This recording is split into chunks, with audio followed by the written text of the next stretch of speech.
Je pense que le relativisme cognitif, en fait, il a été plus fort aux États-Unis. Le relativisme cognitif, je pense qu'il est plus fort aux États-Unis, et j'aurais tendance à dire qu'il vient des États-Unis en France. Ce qui me frappe plus dans le discours, dans ce que nous on a critiqué dans l'imposture intellectuelle, c'est la frivolité. Lacan, le discours de Lacan et de ses adeptes était extraordinairement frivole, c'est-à-dire des analogies, ou des soi-disant analogies, je n'appelle pas ça analogie, mais des invocations de termes pseudo-scientifiques dans des discours, etc. Il y a une espèce de. Je suis désolé si ça paraît anti-français, mais il y a dans la tradition française une emphase sur la forme, à cause de la beauté de la langue peut-être, mais il y a une emphase sur la forme par rapport au fond et sur le fait de dire des choses de façon flamboyante plutôt que de les dire de façon précise et réfléchie. Et alors, évidemment, dans les années 60, ça a été c'est parti un peu très loin. En plus, avec un certain scientisme sous-jacent, parce qu'il y avait aussi. Dans certaines formulations, plutôt, alors je dirais chez Foucault, chez Althusser, etc., et chez Bourdieu, une idée de faire une science des discours, une science des formations discursives. On va faire une science, enfin, ils n'auraient pas appelé ça science, mais ils vont faire une théorie des discours. Ils vont expliquer pourquoi les discours sont, d'une certaine façon, le reflet de certaines cultures, de certaines périodes historiques données, un peu comme le marxisme le faisait, quoi. Et donc, ça c'était une espèce d'ambition excessive dans la capacité de connaître la réalité sociale. Et c'est quand ça s'est effondré qu'on est passé au postmodernisme, et le postmodernisme à l'américaine, lui, il insiste beaucoup sur le relativisme. Le relativisme est très fort là. Et là, je pense qu'il est lié à des phénomènes que je peux comprendre, c'est-à-dire il est lié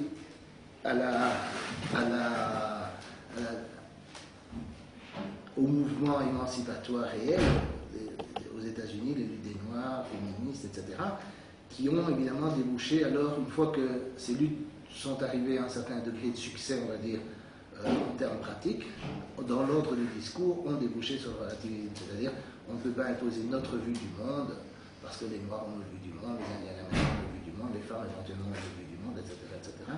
Et donc, on a ce respect, ce que j'appelle l'idéologie du respect, d'accord, qui fait que pour ne pas, soi-disant, opprimer les autres cultures, on n'est plus capable de critiquer les discours qui tiennent. Mais il y a une grande différence entre les tuer des gens et critiquer ce qu'ils disent. Je veux dire, ça, si on arrête la critique, on arrête tout. Je veux dire, on ne peut pas non plus critiquer alors les discours dominants, parce que qu'est-ce qui définit les discours dominants et dominés, ça dépend d'un endroit à l'autre. Et donc, une fois qu'on annule la possibilité de critiquer les discours dans le respect, et c'est pour ça que c'est très important de faire la distinction, on y reviendra, entre la parole et l'action. Si je vous critique, si je dis que vos idées sont idiotes, je ne vous frappe pas, je ne vous vole pas, je ne vous attaque pas, bon, vous n'êtes pas obligé de m'écouter si je vous embête. C'est très très différent d'aller piller les ressources des gens, de bombarder, de les occuper, des choses comme ça. Mais parfois je dis en plaisantant que le relativisme, c'est l'idéalisme plus la décolonisation. C'est-à-dire, l'idéalisme a toujours proposé une vision du monde où d'une certaine façon, c'est le sujet qui construit la connaissance entre guillemets, mais éventuellement le sujet, ça peut être l'esprit humain, ça peut être l'esprit humain universel, en pratique européenne, enfin, ça peut être l'esprit humain qui construit des catégories, un peu comme chez Kant, chez certains aspects de Kant, ou dans certaines lectures de Kant, où c'est l'esprit humain qui projette ces catégories sur le réel, c'est pas le réel qui nous impose sa structure, d'accord? Ça, c'est l'idéalisme traditionnel, et plus la décolonisation, c'est-à-dire la réalisation que cet esprit humain universel, en fait, est assez européen, qu'en fait, il y a d'autres cultures, qu'en fait, il y a d'autres façons de voir les choses, et par conséquent, alors, on peut multiplier les sujets, si on peut. Il n'y a plus un sujet transcendantal qui perçoit le monde, mais il y a une multiplicité de sujets qui sont des différentes cultures.